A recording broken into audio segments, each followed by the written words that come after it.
What's good, YouTube? It's Lethal, and today we're going to be reacting to this manga. Is going to be huge by Augie. I think we reacted to one of his videos before, I think, but if you haven't, shout out to Augie. I've been watching this stuff on and off for quite some time now. You feel me? So yeah, I enjoy his content, and let's hop straight into this. You feel me? Make sure you like, comment, subscribe, and yeah. So it's not often when a new manga hits the block and completely just blows me Uh-huh. away. Something that is still fresh and gaining attention from all around every day that goes by. And I've said this before with a plethora of other series in the past, but I just have this feeling that the manga we're going to be talking about today is going to be the next big thing. And that specific manga is none other than Gachi Akuda. A series written and illustrated by former assistant of Atsushi Okubo, creator of both the extremely popular Soul Eater and Fire Force, Kei Urano. Yeah, the art style kind of reminds me of those two shows. This series after a note that was passed down from Okubo to Urana during the end of Fire Force's serialization. No, this freaking your turn and it's to look hard though. Look like he got some swagger to him. Which honestly got me super stoked. Hold on. Serialization of you see the series. Hold on. And right off the bat, everything from the character designs to the expressions and artistic art style of the crowds of the world seems to be very inspired by both. Not only is it on on Jump? We can tell that simply Rudo, the main character in the series, is a twist. Rudo, he said? We can tell that simply Rudo, the main character in the series, is a twist and spin on both Shinra and Soul from the respective series of both Fire Force and Soul Eater. So when it comes to inspiration, I still need to watch freaking Soul Eater, bro. For the references, and I'm honestly so what exactly is? I started it probably a few years ago, and I only got to like episode 6. But yeah, I definitely want to watch it. I love the style of it. Well, the story is based around half of a wall in a shanty town, or a slum rather, and there resides a place of descendants of where criminals live. And on the other half, being where people on the other side of the wall discriminate against them and look down on them as tribal people. Racist. Rudo, our main character, is an orphan child who lives in the slums with his adoptive father, Recto. Rudo typically makes a living by going around and using his unnatural physical abilities to make it through his day-to-day life. However, on one fateful day, he is accused of a crime that he is in no form committed. As punishment to his unwilling actions, he is thrown into what is known as the Abyss. The Abyss is what is used to dispose of waste and trash throughout the land, and it's what is surrounded by their city that the people of both sides live in. And then this is where he gets some crazy powers. Our story begins though when he lives. The character scours through some waste and trash in hopes to scavenge for anything he can find to sell. You see, on the other side of the wall, it's hard to make a living out of anything, and practically everyone except for a few, such as Rudo's alleged friend Chiwa, considers that side as tribal people, and aren't efficient enough to make any of them seriously, or just take any of them seriously for that matter. They really in the trenches with it. Throw them to the curb, including someone as great as Rudo's father. Surrounding by their city, as I mentioned just a bit ago, though, is the Abyss, an empty, dark, and treacherous site where garbage and waste are dumped into, and even those who have sinned and or committed a crime are thrown into. Nobody quite knows what lies at the bottom, and the people of the city are certain it's a death sentence, and they would be right most of the time. And a big plot point to the start of the series occurs when Rudo heads back home only to know that his father was killed and the only person to blame is himself. And just as soon as things are starting Jesus, with a sword in his chest? Of a crime of killing his adoptive father and is sentenced to be thrown into the Abyss. He finds out right before being thrown in that his father's actual murder is standing right before his death. Rudo knows just how unfair and worthless. Wait, this art style for freaking every single one of look at the art style for this, though. It looks insane. If it's the last thing. Nah.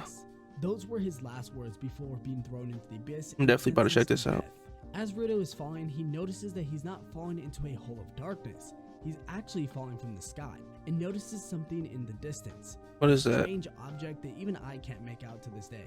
And then boom, Rudo is awakened to a land of waste. A different environment of what feels new but is also reminiscent of home. They said it was nothing but a dump site of bodies and trash, but little did he know it was the start of a new beginning, and being surrounded by creatures he had never seen before. And this is when he finally found out what exactly the Abyss really was. The story continues from this point on and moving forward, with Ruto defending himself and finding a new friend named Engine? That's a hard name. Engine's probably a demon. He informs him that this isn't no dump site actually, that this is where people down here actually live, and for hundreds of years, the people of the sky have just been dumping waste into their land. Wow. Unnatural causes and horrible global issues, not just for the habitats around, but for the people of the planet. Yeah, because they gotta wear like gas masks and stuff. Life forms from the toxic waste. So you can probably make a brief understanding of just what the people on the ground have to deal with. I mean, if it was me, I'd probably that's really the trenches. My power to get into the sky and let them know, like, hey, you know, there's people down here, right?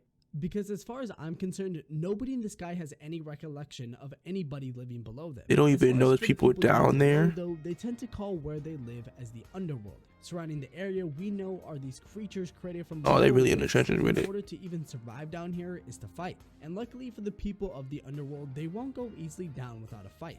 And so it's pretty apparent with what it is used to defeat these creatures in battle. In this series, characters use what are known as a jinky to fight off the creatures of the underworld. And you might be wondering, what even is a jinky? Well, it's pretty simple actually. For starters, there are only two types of people in this world. For one are people known as givers. Givers are well equipped and naturally born with fighting willpower to wield a jinky of their choosing. But for two are just a regular born people that it's up to them to choose whether they want to work supporters. to properly train to wield a precious item or die trying. The power series right off the bat is being introduced in a very unique way in my opinion, but also keeping that sweet shonen feel to it that we all love and enjoy. And because it all revolves around each and every single individual in the manga, this just sets up so much more unique possibilities for the future of the series. And honestly, unlike most shonen series these days, it's felt like it's been quite some time since we moved past the current era of battle shonen. With both My Hero Academia and Black Clover coming to a close soon, on top of Fire Force just recently finishing, and others like Jujutsu the manga finished within the next year or so, we're gonna have to start making a wave with Fire Force.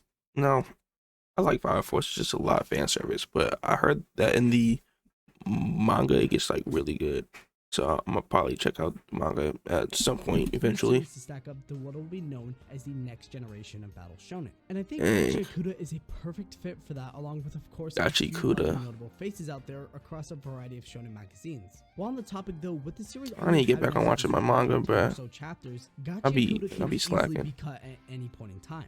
But with this series gaining as much popularity as this one as of late, and with the phenomenal story so far and artwork to keep everything going, the artwork is so insane. Really have to worry about it being cut anytime soon. Thank God. I'm about to check it out. What can we expect from Gachikuta moving forward? Well, without really spoiling anything, because I'm trying my best to keep this a spoiler-free review, besides the first chapter or so, things are still being built up as they should with a 10-chapter or so series. The world is being expanded on with each and every chapter that goes by, and same for its power system and in introducing new characters. Honestly, I'd love to see a villain group from this series, considering that character designs are just so well done, and seeing that implemented onto the antagonist of the series would be absolutely gosh, she is bad. Implemented onto the antagonist of the series.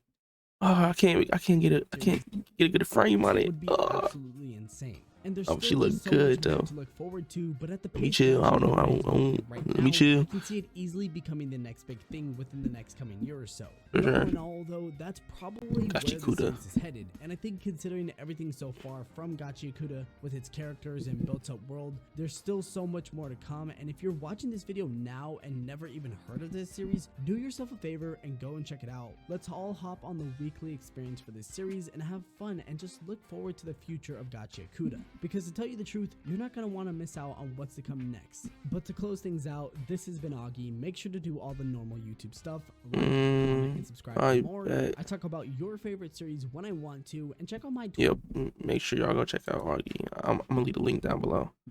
Yeah, I'm going to definitely check out this anime. Want to read the series and don't know where to find it. Ooh, and you linked it down below. Oh my God, what a demon. Hold on, let me tab this. Appreciate you. Yeah. Shout out to Augie, man. Yeah, make sure to like, comment, subscribe, and have a blessed day.